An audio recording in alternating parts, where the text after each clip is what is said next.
काशी दर्शन कार्यक्रम में आप सभी का बहुत बहुत स्वागत है। नमस्कार। मंदिरों और घाटों का शहर वाराणसी अपने खाद्य पदार्थों के लिए भी विश्वविख्यात है। यहाँ पर कई ऐसे खाद्य पदार्थ हैं जिन्हें दूर दूर से लोग आते हैं और यहाँ आकर खाने में पसंद करते हैं। ऐसा ही एक फल है आम की प्रजाति लंगड़ा आम। इसके लिए बनारस में एक लोकोक्ति है जो बहुत प्रचलित है, काशी कबहू न छोड़िए विश्वनाथ का धाम, मरने पर गंगा मिले जियते लंगड़ा आम। धार्मिक नगरी काशी, श्री काशी विश्वनाथ गंगा के घाट सकरी गलियों के साथ साथ अपने खान पान के लिए भी जानी पहचानी जाती है। बनारस के स्वादिष्ट व्यंजनों में बनारस का प्रसिद्ध लंगड़ा आम भी काफी लोकप्रिय है। बनारसी लंगड़ा आम की उत्पत्ति के बारे में लोकमानस में कई कहानियां प्रचलित हैं।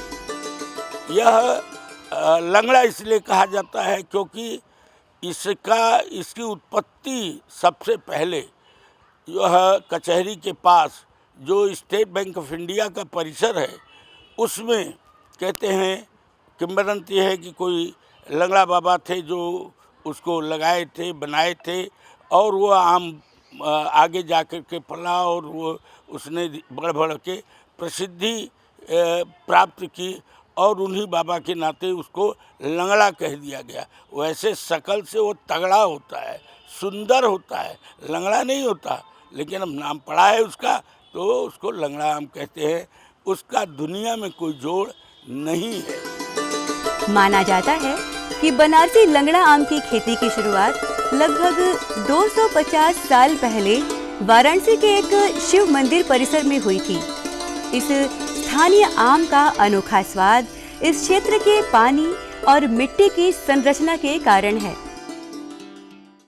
वर्ष 1950 में आम के फलों को राष्ट्रीय फलों के रूप में अपनाया गया। आम के फल का वैज्ञानिक नाम है मैंगीफेरा इंडिका, जिसे प्यार से फलों का राजा भी कहा जाता है।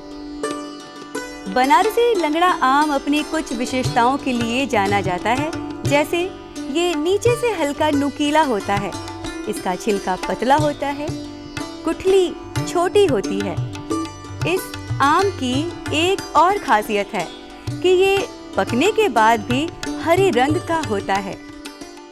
लंगड़ा आम भी हमें बनारस का ये खासियत है, इसका गुठली पतला होता है और गूदा अधिक होता है और पतला इसका छिलका भी होता है। अब मीठा में तो बोलिए मत, सब आमों में राजा हमारा लंगड़ा है और बनारस का।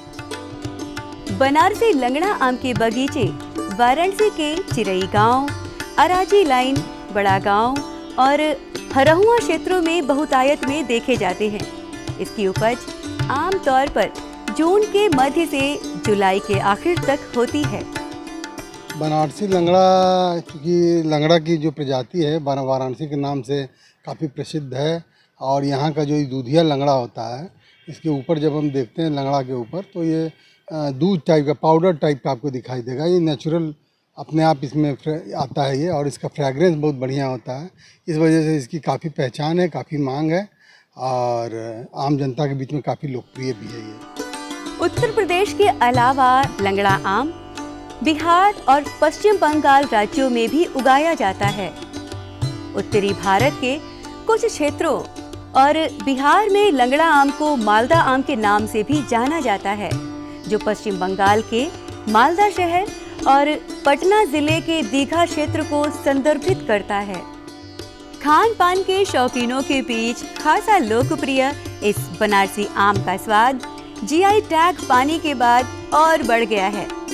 जियोग्राफिकल इंडिकेशन यानी भौगोलिक संकेतक टैग से लंगड़ा आम की गुणवत्ता संग उसके व्यापार में भी फायदा हुआ है। विदेशों में भी इसकी काफ़ी मांग अब आ रही है। पिछले साल इसका निर्यात भी किया गया था और इस साल भी इसके अच्छी निर्यात होने की संभावना है। पिछले साल तो खाड़ी देशों में लंगड़े आम का निर्यात हुआ था, वहाँ चूँकि काफ़ी भारतीय हैं इसलिए इसकी, और पिछले बार ट्रायल के रूप में था और अब इस साल तो हमारा पैक हाउस भी एक्टिवेट हो गया है। तो जो भी आम की ट्रीटमेंट है उसको हम लोग ट्रीटमेंट करा करके पश्चिमी देशों में, यूरोप में भी भेजने का इस साल प्रयास करेंगे। बनारसी तो आम खाने के शौकीन है, मस्ती में बतियाते भी हैं। का राजा लंगड़ा खात हुआ, कैसन हो, मस्त हो ना? ये है बनारसी लंगड़ा आम की विशेषता। काशी जो है इस धरती में सचमुच में बेजोड़ है। सचमुच तीनों लोक में अनुपम काशी धाम। मरो तो गंगा जल मिले और जियो तो लंगड़ा आम। जियो तो लंगड़ा आम, चकाचक छानो बूटी, मिली स्वर्ग भी मालिक जब तनी हवा छूटी। कहते राम अवतार लगे नित दंड बैठकी यार, क्या चिंता जब विश्वनाथ है माँ गंगा की धार। योग आध्यात्म का साधन है। ये उत्तम स्वास्थ्य का आधार है। विश्व की प्राचीन नगरी काशी ने इसके विकास के लिए कई महत्वपूर्ण प्रयास किए हैं। इसका आरंभ होता है आदि योगी शिव से, जो आज भी चला आ रहा है। यहाँ के सांसद और माननीय प्रधानमंत्री जी के प्रयासों से योग को विश्व पटल पर पहचान मिली है। काशी भारत की प्राचीन परंपरा और संस्कृति की धरोहर है। काशी साधकों की भूमि रही है। काशी ज्ञान की भूमि है। काश्यते इति काशी, जहां पर ज्ञान स्वयं प्रकाशित होता है। काशी को ज्ञान की राजधानी कहा जाता है। भारतीय संस्कृति में योग की कल्पना आत्म साक्षात्कार और आत्मा और परमात्मा के मिलन और कैवल्य प्राप्ति के साधन इत्यादि के रूप में की गई है। गंगा के निर्मल और अविरल प्रवाहमान धारा के किनारे बसी काशी भगवान शिव की नगरी के रूप में कई सहस्त्राब्दियों से विश्व विख्यात है। भगवान भोलेनाथ को आदि योगी माना जाता है। भोलेनाथ की कई मुद्राएं योग साधना की प्रतिकृति हैं। भगवान शिव के नटराज का स्वरूप नृत्य योग को प्रदर्शित करता है। योग पर एक शिव संहिता नाम का ग्रंथ भी है, जिसे शिव से जोड़ा जाता है। ऐसी मान्यता है कि योग के प्रतिपादक महर्षि पतंजलि और उनके गुरु पाणिनि कई वर्षों तक काशी में रहे हैं। काशी में उन्हें बड़े गुरु और छोटे गुरु के नाम से जाना जाता है। काशी के जैतपुरा मोहल्ले में स्थित नागकुआं इनका आश्रय स्थल था। अनादिकाल से यहाँ एक कुंड है। कहा जाता है कि महर्षि पतंजलि ने इस कुंड में एक शिवलिंग स्थापित किया था। इस कुंड के नीचे शिव जी का शिवलिंग है, जो कि महर्षि पतंजलि ऋषि जी द्वारा स्थापित किया हुआ शिवलिंग है और ये अनादि कालों से है।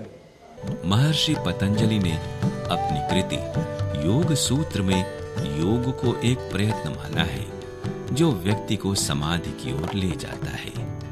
योग चित्त वृत्तियों का निरोध है। चित्त वृत्तियों के निरोध के लिए योग दर्शन में 8 सोपान है, इसलिए इसे अष्टांग योग मार्ग भी कहते हैं। ये 8 अंग हैं: यम, नियम, आसन, प्राणायाम, प्रत्याहार, धारणा, ध्यान और समाधि। मनुष्य जीवन का जो मुख्य उद्देश्य है कि योगो मोक्ष प्रवर्तक, योग के द्वारा मोक्ष की प्राप्ति करना, तो उसमें अष्टांग योग एक बहुत ही उत्तम साधन है, जिसे हम राजयोग भी कह सकते हैं। सर्वश्रेष्ठ योग है जो, जिसमें 8 अंग हैं, जो यम, नियम, आसन, प्राणायाम, प्रत्याहार, धारणा, ध्यान और समाधि। तो इन सभी जो अंगों का हमें पालन करना चाहिए। ऐसा नहीं कि हम केवल योग में केवल आसन और प्राणायाम कर लें या थोड़ी देर आंख बंद करके बैठ जाएं तो वो एक योग हो गया, ऐसा नहीं। अंतरंग और बहिरंग ये योग के 2 भेद हैं। अष्टांग योग की 5 प्राथमिक क्रियाओं को बहिरंग योग कहा जाता है और बाद के जो 3 हैं उन्हें अंतरंग योग कहा जाता है। योग की अवधारणा है शरीर को स्वस्थ रखने के साथ साथ मन को स्वस्थ रखना, मन के दोषों को दूर करना, शरीर के दोषों को दूर करना। इस प्रकार योग की एक समग्र अवधारणा है, जो कि हमारी भारतीय परंपरा में निहित है। पुराणों में भी योग की चर्चा की गई है। अनेक ग्रंथ हैं जो कि योग की चर्चा के बिना पूरे नहीं होते हैं। आज से 2000 वर्ष पहले तक सारा का सारा जो वाङ्मय है, चाहे वो महाभारत है, हाँ, चाहे वह रामायण है, सब में क्रम से योग का जितना विस्तार है वह पूरी तरह से उपस्थापित होता गया, उसके प्रकार उपस्थापित होते गए कि किस प्रकार से योग को योग में जिन जिन तत्वों को हम लोग जिस जिस रूप में कहते हैं उनको वहाँ पर यज्ञ के रूप में लिया गया। योग स्वस्थ, खुशहाल और शांतिपूर्ण जीवन जीने का एक प्राचीन ज्ञान है। योग मनुष्य को आंतरिक शांति और आत्मीय ज्ञान प्रदान करने में मदद करता है। योग और योगासन ये एकदम अलग दर्शन है, एक ही का हिस्सा है, योग का ही हिस्सा है, मगर वो योगासन सामान्य जनों के लिए है, योग साधक के लिए है या साधना के प्रयास करने वाले के लिए है। योग केवल सनातन परंपरा का ही अंग नहीं है, अपितु योग को बौद्ध परंपरा से भी जोड़ा गया है। योग को जैन परंपरा से भी जोड़ा गया है। हमारी सनातन परंपरा में देवी भागवत का एक श्लोक है, प्रणवो धनुः शरो ह्यात्मा ब्रह्म तल्लक्ष्यमुच्यते अप्रमत्तेन वेद्धव्यम शरवत् तन्मयो भवेत्। तो यहाँ पर ये बताया गया कि प्रणव जो है वो धनुष है और आत्मा जो है वो तीर है और उसका लक्ष्य जो है ब्रह्म है। अप्रमाद पूर्वक उसको वेधन करना है, अर्थात ब्रह्म को प्राप्त करना है।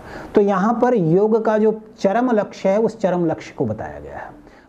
बौद्ध धर्म में एक मजबूत योग परंपरा है जिसे सदियों से निर्बाध रूप से रखा गया है और बुद्ध की शिक्षाओं के अनुसार अभ्यास किया गया है। बुद्ध स्वयं एक महान योगी थे। बौद्ध धर्म का जन्म और विकास भी भारत में ही हुआ। बौद्ध धर्म में साधना विधि का मुख्य रूप से वर्णन किया गया है।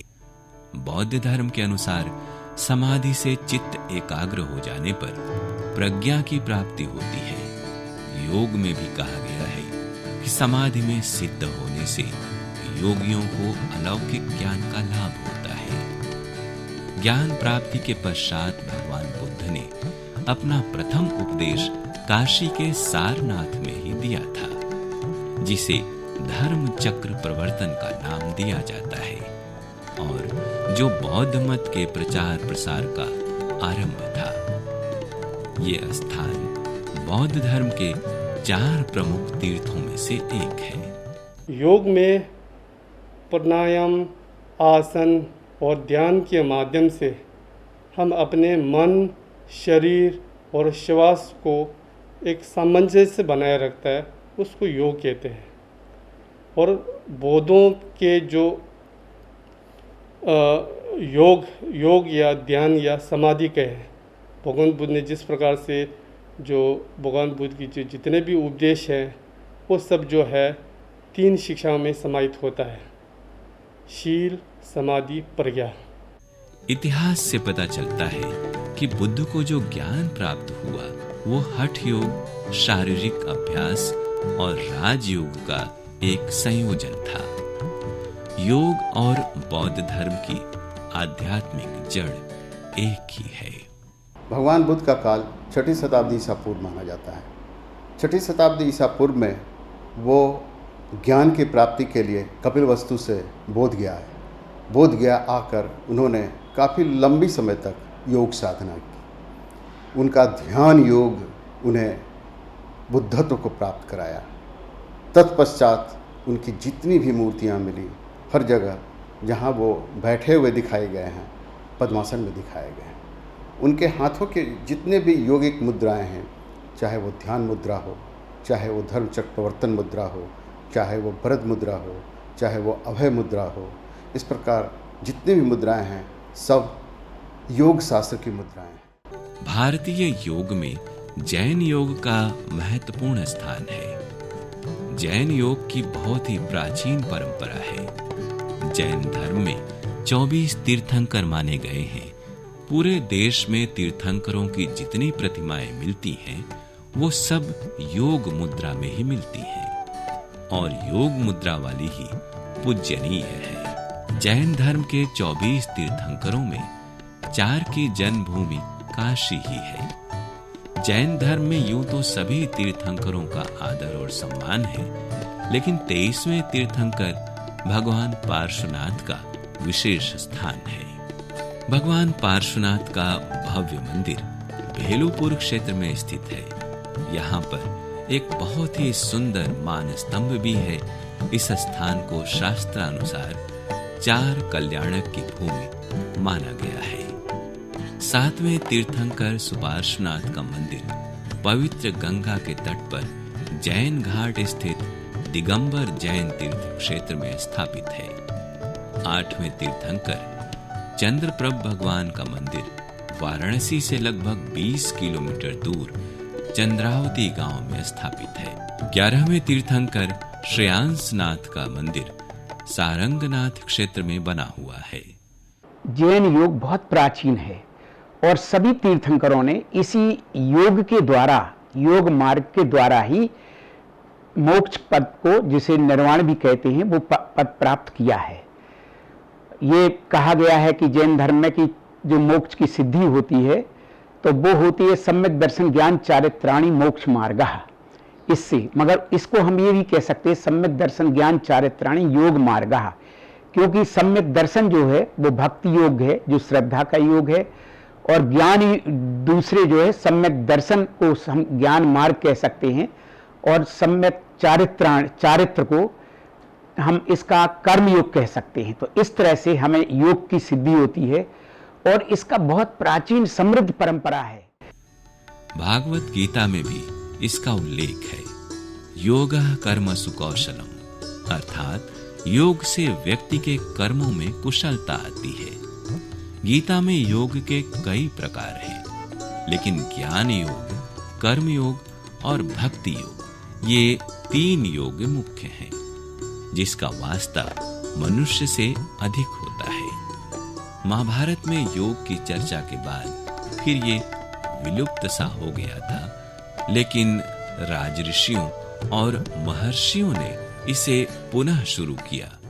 समय के प्रवाह के साथ साथ काशी में 19वीं से 20वीं सदी के बीच कई योगाचार्य हुए, जिसमें विशुद्धानंद परमहंस, जिनका आश्रम वाराणसी के मलदहिया क्षेत्र स्थित है, काशी के जंगमबाड़ी क्षेत्र में रहने वाले श्यामाचरण लहरी, जिन्होंने सभी धर्मों में योग के महत्व को समझाया। काशी के 80 घाट पर सुबह बनारस के मंच से नियमित योग अभ्यास का आयोजन होता रहा है। 80 घाट पर सुबह बनारस संस्था द्वारा आयोजित भोर की दिव्य आरती के पश्चात यहाँ हर आयु वर्ग के सैकड़ों लोग योग के माध्यम से अपना जीवन बेहतर बनाने का सार्थक प्रयास करते हैं। यहाँ स्थानीय लोगों के साथ साथ विदेशी लोग भी योग का लाभ लेते रहे हैं। यहाँ योग गुरु लोगों को योग के विभिन्न आसनों के बारे में बताते हैं और उपस्थित लोगों को इसका अभ्यास भी कराते हैं। वाराणसी के नदेसर स्थित नेहरू पार्क में योग प्रशिक्षक लोगों को योग का अभ्यास कराते हैं। वो लोगों को योग के माध्यम से स्वस्थ रहने का तरीका बताते हैं। यहाँ प्रतिदिन सुबह 6 बजे से 7 बजे तक लोगों को मुफ्त में योग का प्रशिक्षण दिया जाता है। योग के विभिन्न आसनों का अभ्यास कराया जाता है। यहाँ योगा अभ्यास करने वाले लोग कई बीमारियों से छुटकारा भी पा चुके हैं। योगाभ्यास में एक जलनेती क्रिया होती है। ये साइनस के लिए बहुत लाभदायक है। इसके नियमित अभ्यास से सर्दी जुकाम से बचा जा सकता है। भारतीय योग ने विश्व क्षितिज पर एक नई छलांग लगाई है। इसमें भी काशी का बहुमूल्य योगदान है। काशी के सांसद और देश के प्रधानमंत्री श्री नरेंद्र मोदी ने पहली बार दिनांक 27 सितंबर 2014 को संयुक्त राष्ट्र महासभा में अपने संबोधन में योग की चर्चा की। योग हमारी पुरातन पारंपरिक अमूल्य देन है। योग मन, व शरीर, विचार व कर्म, संयम व उपलब्धि की एकात्मता का तथा मानव व प्रकृति के बीच सामंजस्य का मूर्त रूप है। यह स्वास्थ्य व कल्याण का समग्र दृष्टिकोण है। प्रधानमंत्री श्री नरेंद्र मोदी के इस प्रस्ताव को संयुक्त राष्ट्र महासभा में 90 दिन के अंदर पूर्ण बहुमत के साथ पारित कर दिया गया, जो संयुक्त राष्ट्र महासभा में किसी दिवस प्रस्ताव के लिए सबसे कम समय है।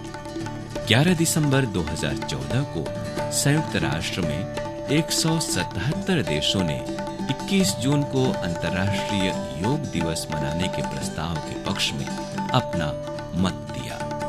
प्रधानमंत्री के प्रयासों का परिणाम है कि 21 जून को प्रतिवर्ष अंतर्राष्ट्रीय योग दिवस मनाया जाने लगा।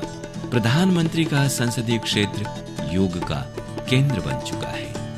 शहर के विभिन्न स्थानों पर योगाभ्यास कराया जा रहा है, जिससे अधिक से अधिक काशीवासी जुड़कर स्वास्थ्य लाभ ले रहे हैं। तो ये था हमारा आज का कार्यक्रम। अगले कार्यक्रम में आपसे फिर से मुलाकात होगी। तब तक के लिए दीजिए अनुमति। नमस्कार।